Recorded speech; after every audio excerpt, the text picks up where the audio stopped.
고린도전서가 볼수록 어렵다는 생각이 들 겁니다. 서신서 중에서도 특별히 까다로운 느낌을 주는데, 그것은 본문의 큰 문맥을 파악하기가 좀 어렵기 때문에 그렇습니다. 근데 그것만 잘 이해하면 또 그런 대로 너무 어렵지 않게 본문에 접근할 수 있는 성경이기도 합니다. 자, 8장과 9장이 8장에서 다룬 이야기가 뭐였죠? 우상 앞에 받쳐진 고기를 먹냐 마냐 하는 문제를 가지고 이야기를 했었죠. 그리고 이어지는 9장에서는 어떤 이야기를 했습니까? 사도 바울이 자기가 마땅히 누릴 수 있는 사도적 권위를 스스로 내려놓는 이야기를 했습니다. 그러니까 이야기의 주제상으로 보면 8장과 9장이 아무 관련이 없는 것 같지만 사실은 이야기의 소재만 좀 달라졌지, 8장에서 바울이 하고 있는 이야기와 9장에서 하고 있는 이야기는 그 흐름과 결이 같다고 말씀드렸습니다. 그러다가 갑자기 10장에서 지금 이스라엘의 역사 이야기로 갑자기 딱 넘어가 버립니다.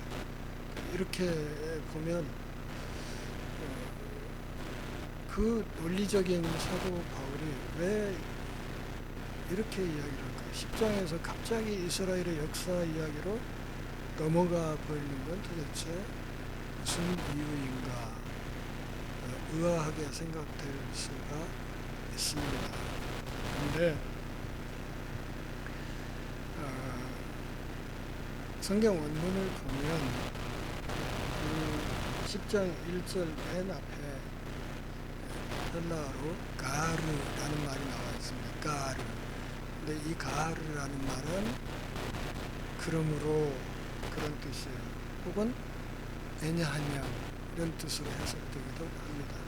그러니까 이런 접속 부사가 맨 앞에 끼어 들어갔다는 것은 이 이야기가 9장과 별개가 아니고 9장의 문맥을 그대로 이어받고 있다, 이렇게 이해를 해야 된다는 것이죠. 그러니까 10장에서 사도 바울이 갑자기 이스라엘의 역사 이야기를 딱 끌고 들어오는 이것이 9장과 그리고 더 나아가서는 8장과 9장의 결이 같다고 했으니까 8장과도 모종의 연관성이 있다, 이렇게 이해할 수 있다는 것이죠. 그러니까 이런 접속어를 놓고 10장과 9장의 관계가 있다, 그렇다면 8장하고도 모종의 관계가 있을 것이다, 이렇게 추정하는 것은 지극히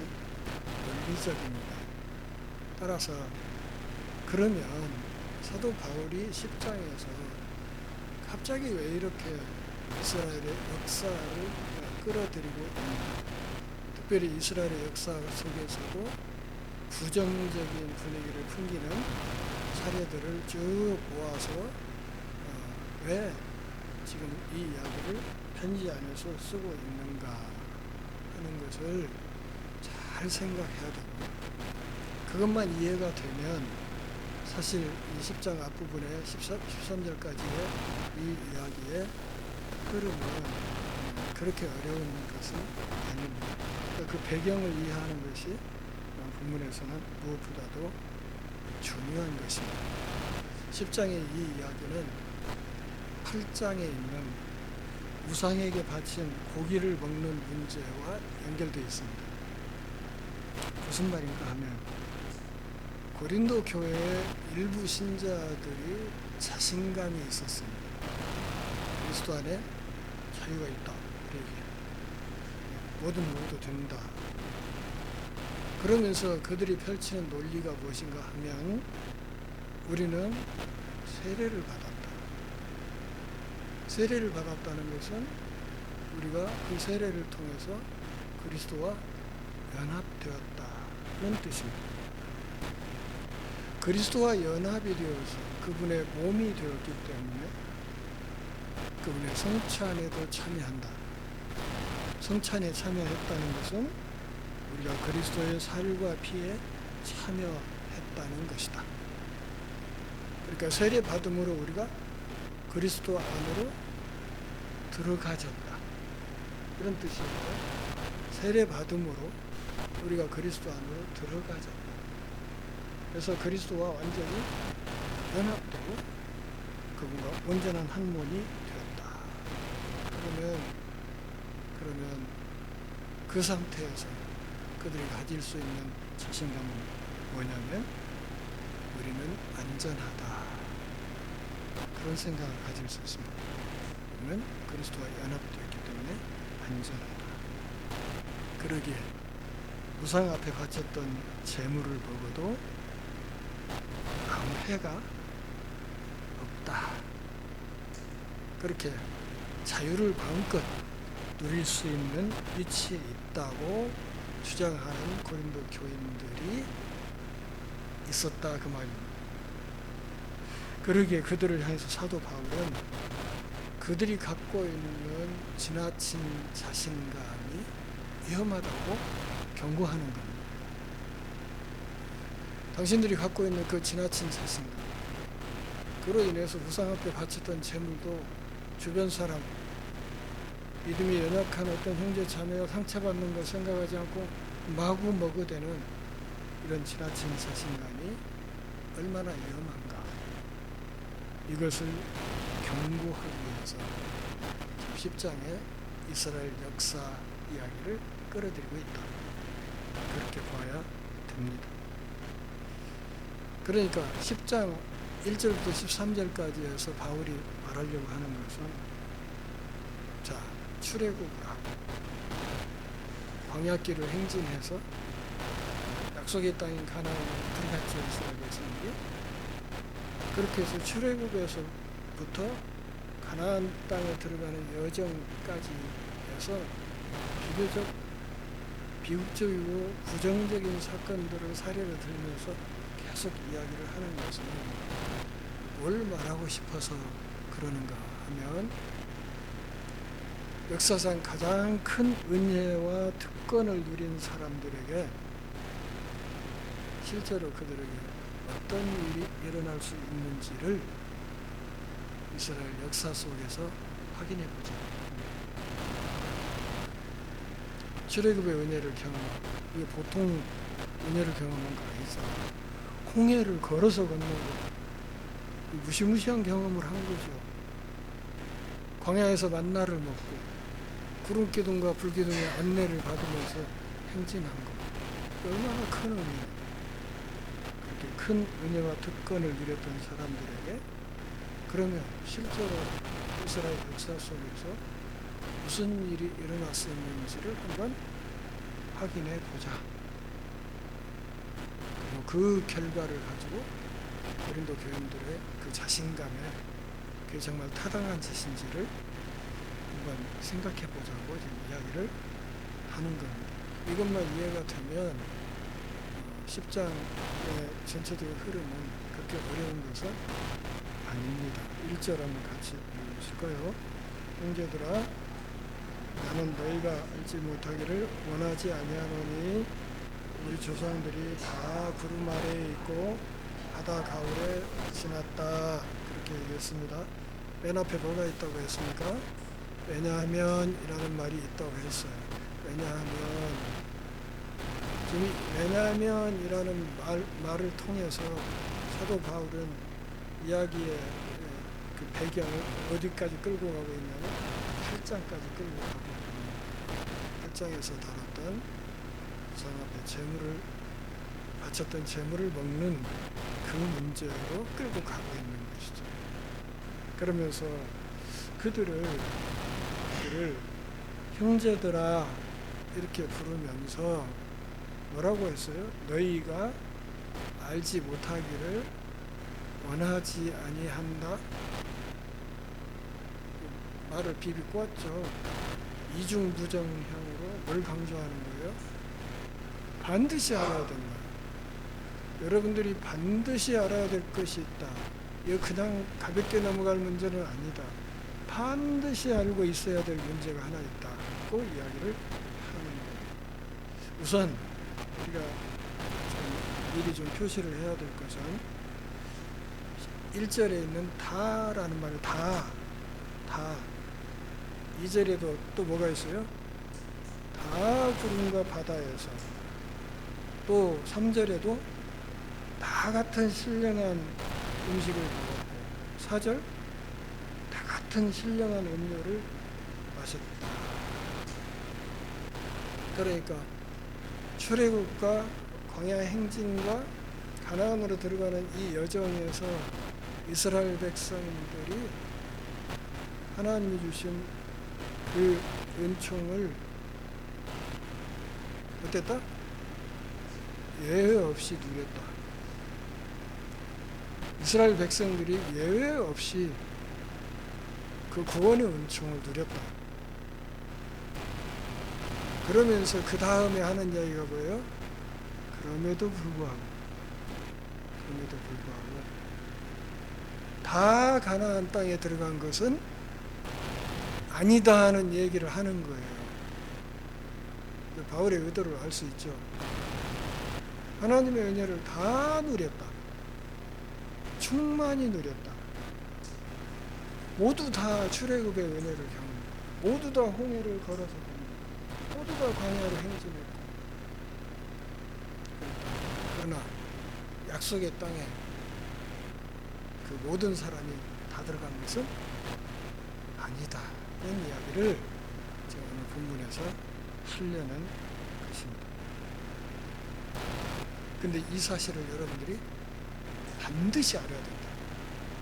강조하기 위해서 이중부정 부분을 끌어들였다는 것이죠. 그리고 이 사실을 함부로 읽으면 안 된다고 이야기를 한 겁니다. 그러니까 이스라엘 역사를 끌어들입니다. 이스라엘 백성들이 다 구름 아래에 있었다. 바다 가운데로 지났다. 지금 뭘 말하는 거예요? 홍해를 건너고 구름기둥 불기둥에 인도를 받은 사실을 말을 하는, 시간이 없으니까 구약의 해당 본문들을 막 찾아보고 하는 걸 하지 않겠습니다. 그러니까 대충 아시는 내용들이니까 큰 틀에서만 말씀을. 또 이스라엘 백성들이 그런 구원의 은혜를 애굽의 종살이에서 해방되어서 자유민이 되어서 약속의 땅을 향해서 가고 있을 때 그들을 이끌었던 사람이 누구예요? 모세였어요. 예수 그리스도의 그림자죠. 예수 그리스도의 그림자였던 모세에게 속하였다고 얘기를 했어요. 그래서 다 구름과 바다에서 애굽에서 빠져나오는 과정을, 그리고 홍해를 걷는 과정을 지금 신약의 뭘로? 세례로 의역했어요. 세례. 홍해를 건너는 것.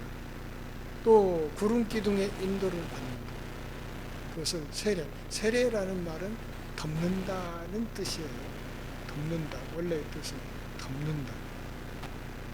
그들의 모든 죄를 덮고 하나님의 은총의 손으로 덮어서 약속의 땅을 향해 가도록 이끌어냈다는 뜻이 있습니다. 이 이스라엘 백성을 그 구원의 길로 이끄는 일을 하나님이 누구에게 맡겼어요? 모세에게 맡겼다. 그래서 이스라엘 백성들은 적어도 그 여정에서만큼은 누구에게 속한 거예요? 모세에게 속한 거예요. 율법도 누구를 통해서 줬습니까? 모세를 통해서 줬습니다. 시내산에서 모세를 통해서 하나님의 법을 내려서 십계명 돌판도 직접 하나님이 새긴 것을 모세가 들고 내려왔습니다. 모세의 사역을 통해서 이스라엘 백성들이 하나님의 능력으로 세례를 받았다. 세례 받았다는 것은 곧 구원받고 그 구원을 확증했다는 뜻이에요. 홍해를 건너므로 그들이 하나님이 주신 구원의 은혜를 누렸다. 1절에서는 구름과 바다를 계속 얘기를 했어요. 1, 2절에서. 근데 3절에서는 또 뭘 얘기했습니까? 신령한 음식. 뭐예요? 만나. 4절에서는 또 뭘 말해요? 신령한 음료. 뭐? 물. 광야를 행진하는데 먹어야 걸어다니지. 그렇잖아요. 먹어야죠. 먹기만 하면 됩니까? 물도 마셔야지. 제가 심심해서 혼자 앉아가지고 출애굽할 때 이스라엘 백성 숫자와 따라 나온 중다한 잡족까지를 계산해서 대략 한 200만이라고 생각했을 때 오늘날처럼 그 200만 명이 행진할 수 있도록 뒤에 물을 실은 트레일러가 따라 붙는다면 몇 대쯤이 따라 붙어야 될까를 혼자 한번 계산해 본 적이 있어요. 근데 계산이 잘 안 되더라고. 트레일러만 해도 그냥 수만 대가 일렬로 따라 붙어야 그들이 하루 동안 마시고 먹고 고양이 세수를 하더라도 세수하고 하는 물을 충당할 수 있어요. 근데 40년 동안 광야를 행진하면서 이스라엘 백성들이 목말라 죽은 사람 없어요. 굶어 죽은 사람 없어요. 물만 그렇다는 거예요. 물만 계산해도. 그러면 거기에 식량까지 그 지중대가 따라 붙기로 트레일러가 몇 대가 붙어야 되는 거예요. 한번 생각을 해보세요. 근데 그 수많은 사람들의 행진, 광야를 행진, 그것도 40년간 행진을 했잖아요. 그런데 그들의 옷이 헤어지는 법도 없고 굶어 죽은 사람도 없고 새벽마다 꼭 만나가 내리고 안식일을 지킬 수 있게 안식일 전날에는 이틀치가 내리고 욕심스럽게 몽땅 긁어다 놓으면 24시간 지나면 유통기간 지나서 썩어버리게 만들고 그 신령한 음식이 하늘에서 계속 내리고 그들이 가나안 땅에 들어간 뒤에서 그것이 하늘에서 딱 그치고 신령한 음식을 신령한 음료를 마셨다. 그렇게 음식과 음료를 마셨다. 이 음식과 음료 자체가 뭐예요? 하나님이 그들과 함께 하신다는 결정적인 증표가 되는 거예요. 그거 외에도 구름기둥과 불기둥이라는 눈에 볼 수 있는 확실한 표징으로 하나님이 함께 하시는 모습을 보여주었지만 그 이면에 이스라엘 백성들과 출애굽한 중다한 잡족들을 하나님의 손으로 친히 먹이고 친히 물을 마시게 하는 이 일을 하나님이 직접 하셨다. 그런 경험을 했다. 우리는 어떻습니까? 우리한테는 구름기둥 불기둥이 없었습니까? 우리한테는 만나가 없었습니까? 우리한테는 우리가 마실 음료가 없었습니까? 한번 물어볼게요. 지금 입고 있는 옷 기도해서 받았습니까? 응? 김수정 집사님, 하나님 이런 디자인의 검은 옷 나한테 주세요 이러고 기도해가지고 그건 입었습니까? 그건 아니잖아요. 기도하지 않았는데 옷을 입고 기도하지 않았던 메뉴로 하나님이 밥을 먹이시고 목사님하고 저하고 가끔 점심때 식사하려고 식당에 가려고 하는데도 점심 한 끼 먹는데도 우리 뜻대로 못 먹어요. 어떤 날 가다 보면 거기 뭐 정기 휴일이네 뭐하네 해가지고 우리가 생각하고 예상했던 대로 못 먹을 때가 꽤 있어요. 근데 분명히 먹긴 먹거든. 뭔가 보고 그렇게 해서 오늘 여기까지 우리가 왔어요. 우리도 신령한 음료를 먹었고 신령한 양식을 먹으면서 오늘 여기까지 와서 오늘까지 그랬어요. 그러면 남은 날은 어떨 것 같아요? 여지껏은 하나님의 은혜로 살아왔다고 하고, 그러면 남은 날은 어떻게 하실 것 같습니까?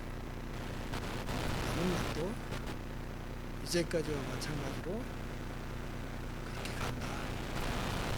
그렇게 갈 것이다. 하나님의 지난날 베푸신 은혜로 미루어서 내일 누릴 은혜를 충분히 예상할 수는 있다. 그게 믿음이고 그게 신앙. 그래서 예수님이 뭐라고? 내일 일 걱정하지 말라고. 내일 일은 내일이 걱정하게 하고 그냥 오늘 주어진 오늘을 살라 이거죠. 내일치 죽으라고 걱정했는데 오늘 저녁에 내가 죽어버리면 내일치 땡겨다 가불해서 걱정한 게 억울하잖아. 그렇잖아요. 그러니까 하루하루 주어진 날들을 은혜로 알고 그날을 누리면서 살아가는 것이, 감사하며 살아가는 것이 그게 뭐다? 그게 신앙이다. 그게 신앙. 하루하루. 우리에게 내일이 어디 있어요? 내일은 없어요. 어쩌면 내일이 오겠지만 그럼에도 그것을 장담할 수는 없어요. 누구도. 그런 거 아닙니까? 그렇기 때문에 지난 날을 미루어서 오늘을 그리고 내일을 하나님의 은혜를 기대하면서 살아가는 것이 신앙생활입니다. 더 나아가서 바울은 4절에서 뭐라고? 그 물이 나온 근원이 뭐라? 반석에서 나왔는데 그 반석은 누구시다? 그리스도시다. 그 해석을 해버려.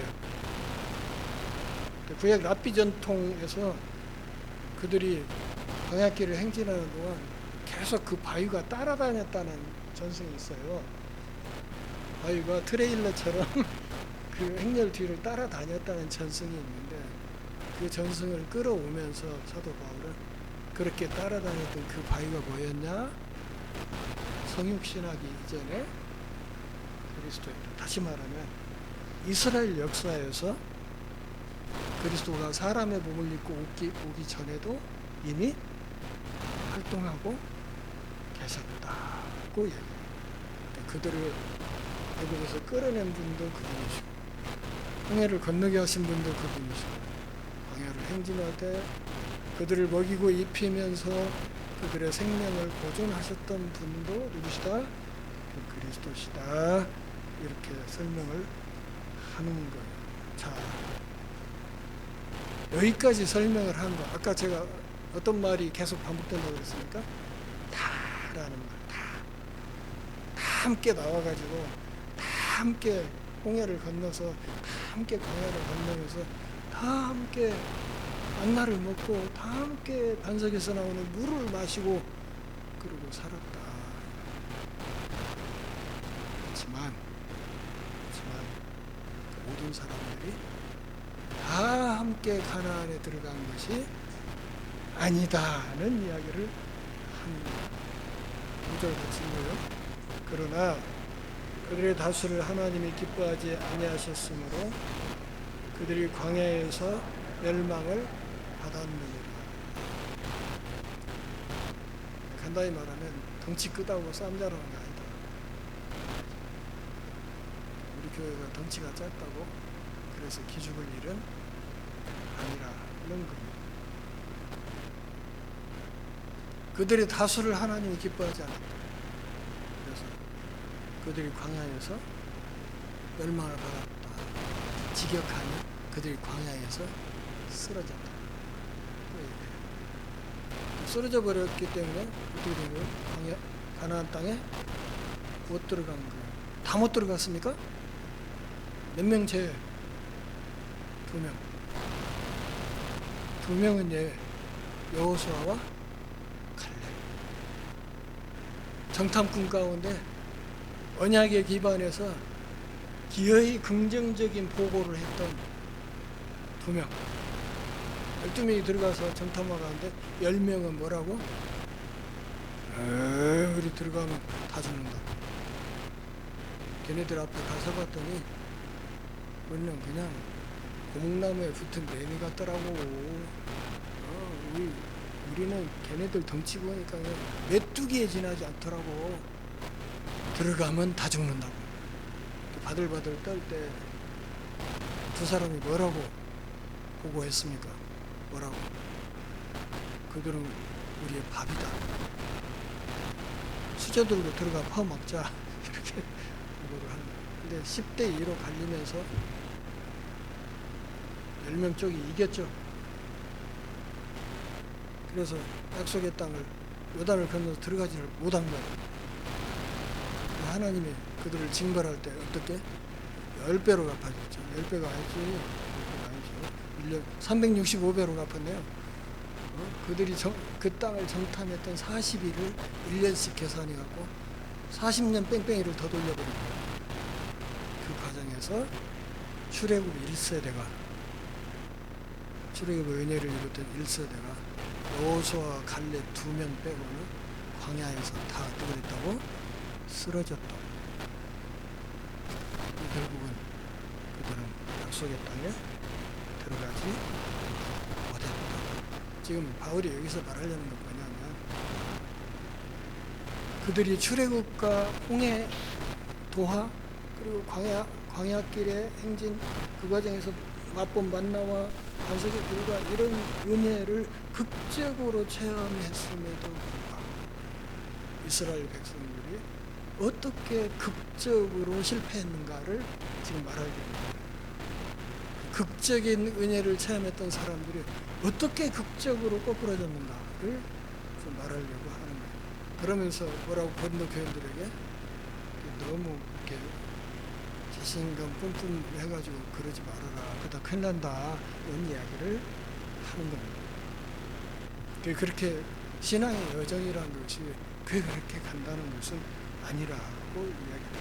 그러면서 광야길에서 출애굽과 홍해 도하와 광야의 행진에서 만나와 반석의 물과 이런 것들을 끊임없이 경험했던 그 백성들이 보였던 4가지 실패 사례를 예로 듭니다.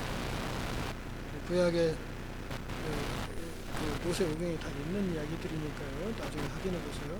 그러한 일은 다 뭐가 된다고? 우리의 본보기가 된다. 이스라엘 백성들의 4가지 50엄을 들겠다고 얘기를 해요. 4가지 50엄. 50엄이라면 장로님은 아시죠? 군대에서 많이 하던 거니까.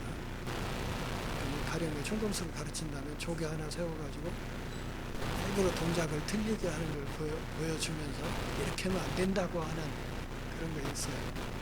50엄을 4가지를 보여줘요. 우리와 하여금 그들이 악을 즐겨한 것 같이 즐겨하는 자가 되지 않겠다. 다시 지금부터 말하는 이 4가지 사례를 하나로 뭉뚱그리면 그 무엇이다? 악이다. 악. 우리가 악한 거다. 악한 거. 선하신 하나님의 은혜를 받은 사람들이 취할 행위로서는 참으로 악한 거다. 그렇게 이야기를 했습니다. 첫째 50음 7절 같이 보요. 그들 가운데 어떤 사람들과 같이 너희는 우상 숭배하는 자가 되지 말라. 기록된 바 백성이 앉아서 먹고 마시며 일어나서 뛰는다 함과 같으니라. 지금 뭔 얘기하는 것 같습니까?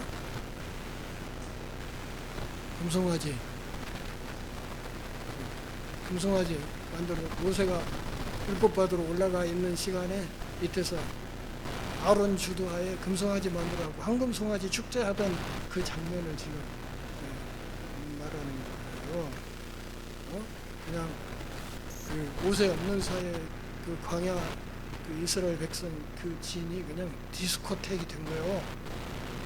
황금송아지 만들어 놓고 송아지를 향해서 그대가 우리를 건져낸 우리의 신이라고 하면서 우리가 생쇼를 다 했던 그 상황을 지금 이야기를 하는 거예요. 우상 숭배하는 자가 되지 말라는 말을 직역하면 되기를 멈추라. 되기를 멈추라. 우상 숭배하는 자가 되기를 멈추라. 스탑 그런 말이에요. 멈춰. 그런 뜻이죠. 멈추라. 지금 사도 바울은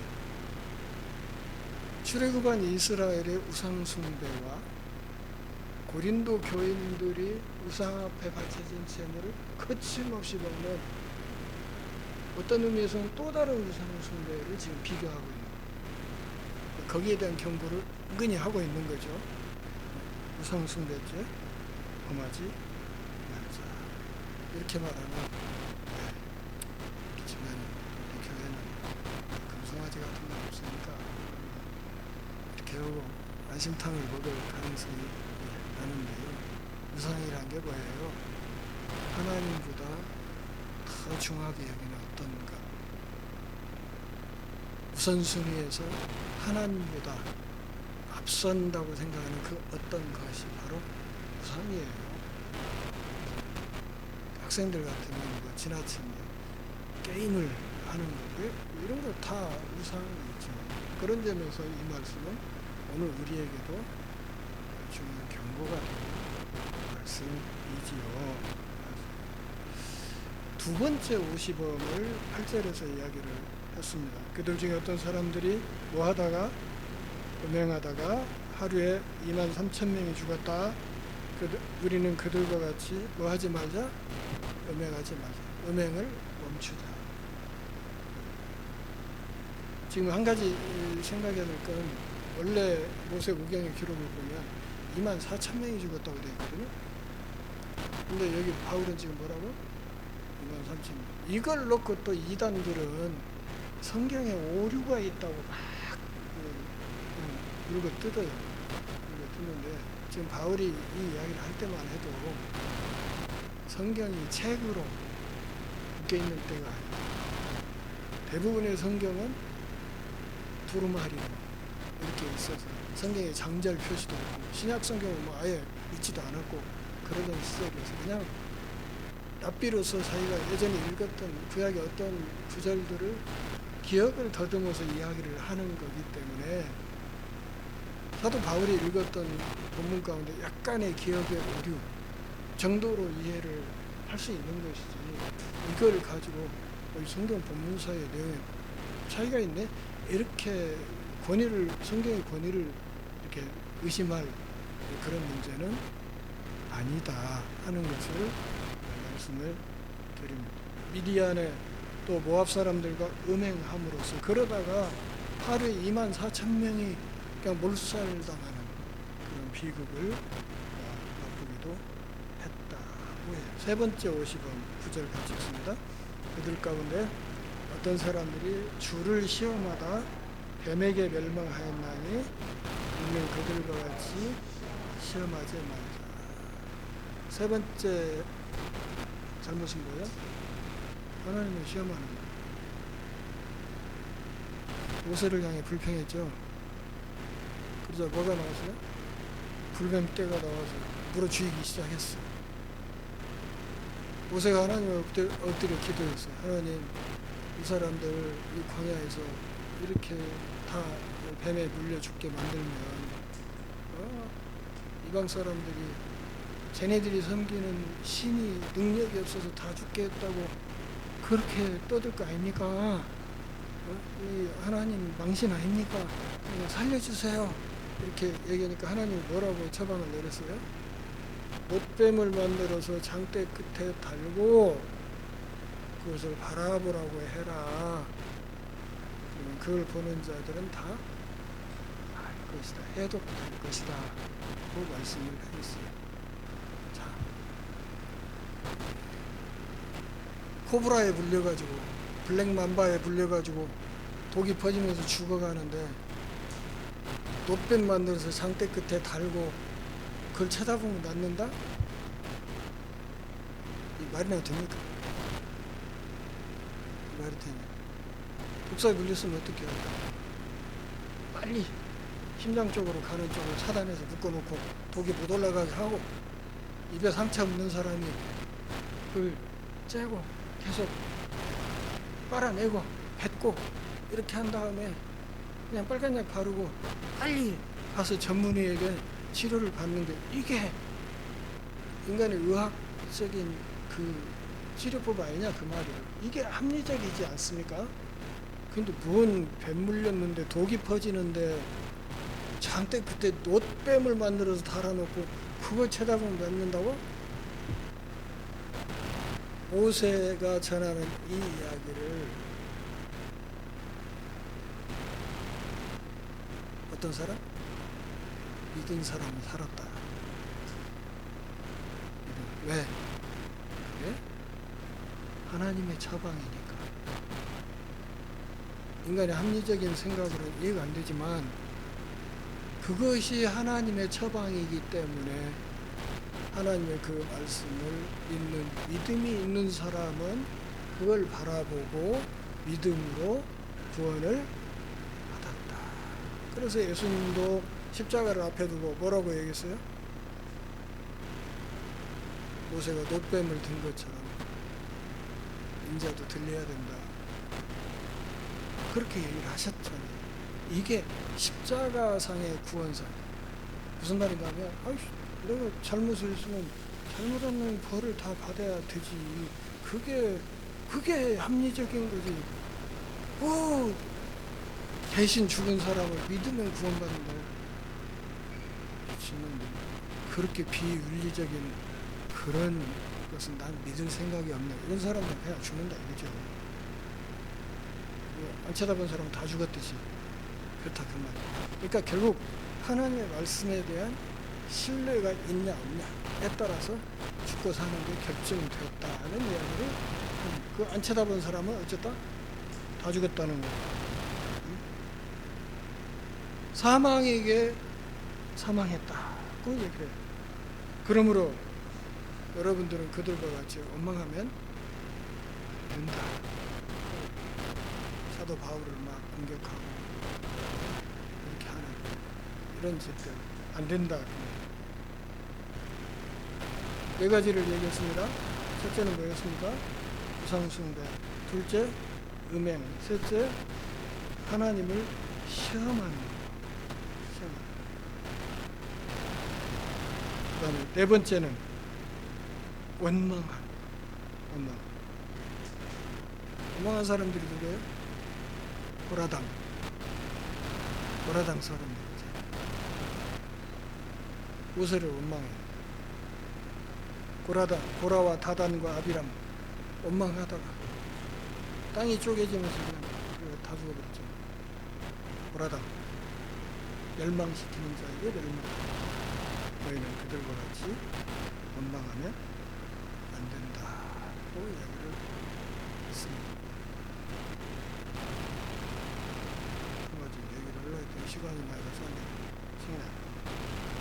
11장을 같이 읽겠습니다. 그들에게 일어난 이런 일은 분보기가 되고 또한 말세를 만나 우리를 깨우치기 위하여 기록되었습니다. 구약 성경이 왜 이렇게 두툼하게 성경의 앞부분에 붙어있냐? 뭐라고? 본보기로 붙어있다 이거예요. 본보기로. 구약의 이스라엘 역사에 지저분한 이야기들 많이 기록되어 있잖아요. 그거 왜? 본보기로 기록해 놓은 거야. 특별히 말세를 만난 그리스도가 오신 이후 재림을 기다리는 이 시대를 사는 우리를 뭐 하려고? 깨우치기 위해서 기록된 말씀입니다. 다시 말하면 구약 이스라엘의 역사를 통해서 하나님이 하신 이 일이 예수 그리스도 안에서 열매 맺었다는 이야기를 하는 것입니다. 그리스도를 통한 구원의 새 시대가 열렸다고 그 시대가 예수 그리스도의 시대가 얼마나 위대한지를 보여주기 위해서 구약의 그런 어두운 이야기들이 기록되어 있는 것이다. 이렇게 얘기를 했습니다. 그래서 12절에서 사도 바울은 뭐라고 권면합니까? 그런즉 선질로 생각하는 자는 넘어질까 조심하라. 무슨 말인가 하면 가심탕 먹지 마라. 그런 뜻입니다. 가심탕 먹지 마라. 다 출애굽해서 다 홍해를 건너서 다 광야를 행진하면서 다 만나를 먹고 다 반석의 물을 마셨어요. 광야에서 쓰러진 사람들이 있었다는 사실 기억하고 함부로 안심탕을 보면 안 된다. 끝까지 근신하는 삶을 살아야 돼. 항상 겸손하게 신앙생활 해야 된다고 이야기를 합니다. 선줄로 생각하는 자, 섰다고 생각하는 사람 지금 누구를 말하는 거예요? 그리스도 안에 자유를 갖고 있다. 우리가 그리스도와 연합했다. 그러니 그 자유 안에서 뭐든 할 수 있다고. 그러니까 이 사람들이 고린도 교회 이 사람들이 오늘날에 누구? 어떤 이단? 구원파. 구원파가 이런 교리를 갖고 있어요. 죄사함, 거듭남의 비밀 깨달았습니까? 그러면 당신은 구원받았습니다. 구원받은 오늘 날짜를 수첩에 적으세요. 그래가지고 오늘이 당신이 거듭난 날이라고 수첩에 적으라고 하면서 기성신자들 불러다가 받았습니까? 네. 언제 구원받았습니까? 글쎄 잘 모르겠는데요. 기억이 없는데요. 에이, 날짜 모르는 거니까 구원 받았구만. 이리 와봐요. 우리 알려줄게. 하고 구원파로 끌고 가는 거예요. 이 사람들에게 어떻게 변증을 하라고 제가 전에 한번 말씀드린 것 같은데 어떻게 변증하라고 했습니까? 이렇게 질문하면 돼요. 당신 어머니 아버지를 언제 알아봤습니까? 김선수 집사님 엄마 아빠 언제 알아봤어요? 몇 년 되고 몇시 잘 모르죠? 모른다고. 구원파에게 그렇게 물어봐요. 그거 모른다고 할 거 아니에요. 기억이 없다고. 엄마 아빠 없구만. 그런 문제죠. 우리가 엄마 아빠를 알아보기 전에도 그분들은 계셨고 나는 그분들의 자녀였고 그래요. 그렇지 않습니까? 마찬가지로 하나님 앞에 서 있는 자녀된 우리 역시 마찬가지죠.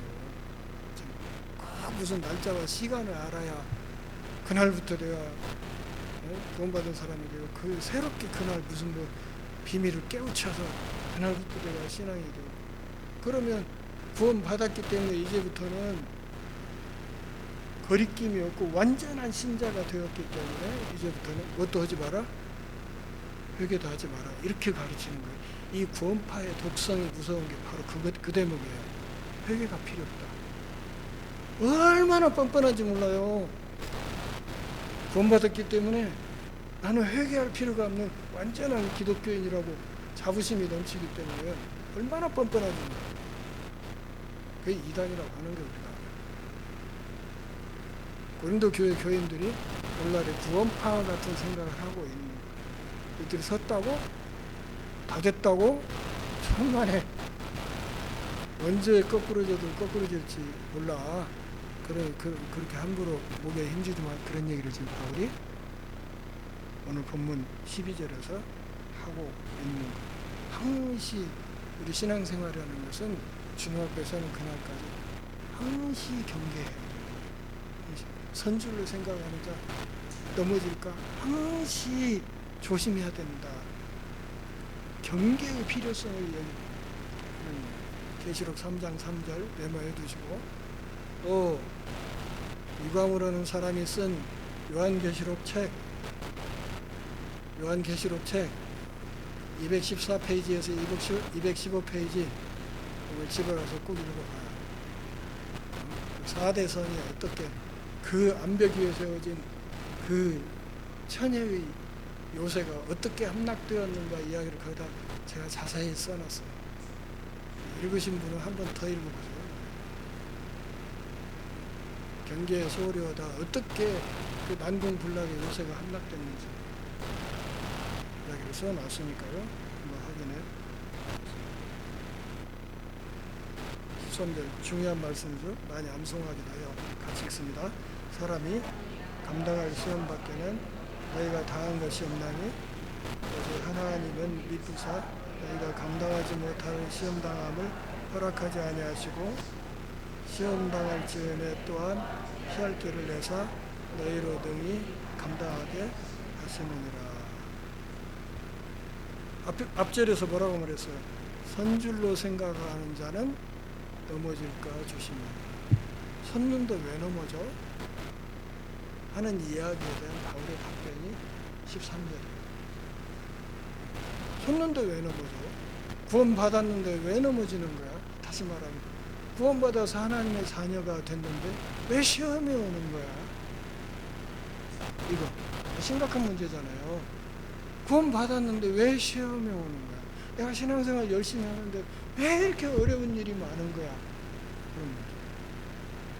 이것을 이제 신부분결의 요상한 사람들은 막 오중축복 삼박자구간 해가지고 막 믿으면 잘 된다, 바쳐라, 몇 배로 되갚아준다 해가지고 그러고 앉아있는데 신실한 신앙인의 삶에서 시험거리가 많이 있잖아요, 실제로.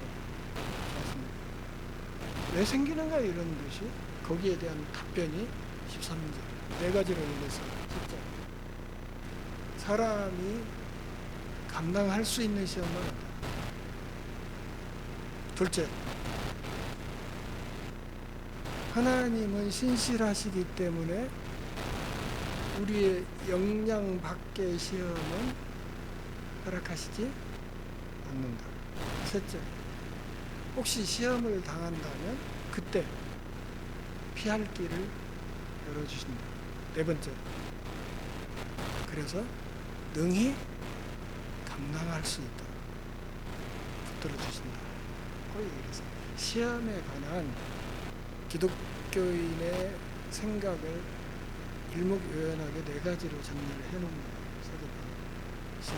신실한 신앙인에게 왜 시험이 오냐, 왜 이렇게 힘들고 어려운 역경이 자꾸 나타나느냐에 대해서 이야기를 하는 거예요. 감당할 만한 것을 주신다. 그리고 감당하지 못할 것은 주지 않는다. 혹시 시험에 들어갔다면 뭘 열어주신다? 피할 길을 열어준다. 그렇게 해서 그것을 감당할 수 있도록 하신다. 그렇게 이야기를 했습니다. 여기 우리가 주목해야 될 것은 피할 길이라는 얘기인데요. 이 피할 길이란 말은 무슨 뜻이냐면 이런 거요. 이런 요새가 있고 요새를 군 부대를 적군이 와서 싹 포위해서 해가지고 빠져나가는 길이 있어요.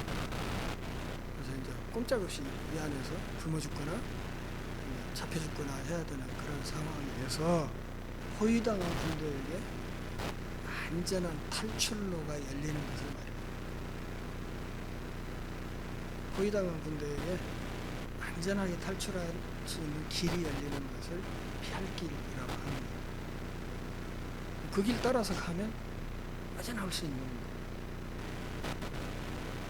13절의 요지는 뭐냐면 시험 당할 때 하나님 탓하지 말라. 하나님 탓하지 말라. 그러면 신실한 신앙인에게 하나님이 왜 그런 시험과 역경을 허락하시냐 하는 문제가 생길 수 있잖아요. 뭘로? 연단시키고 신앙의 근육을 키워주려고 그렇게 하십니다. 우리 딸을 다 물을 부숴오는데 한번 여름철에 제 가슴 높이 물 부으면서 손잡고 들어가고 손잡고 얼마나 재밌게 놀았는지 좋아 죽어. 그냥 아빠가 손잡아줘. 물에서 막 발을 동당거리면서 엄청 시원한 저녁에 낮잠자고 손을 살짝 놓았어요. 그랬더니 그냥 금방 눈을 이렇게 뒤집어 쓰고 막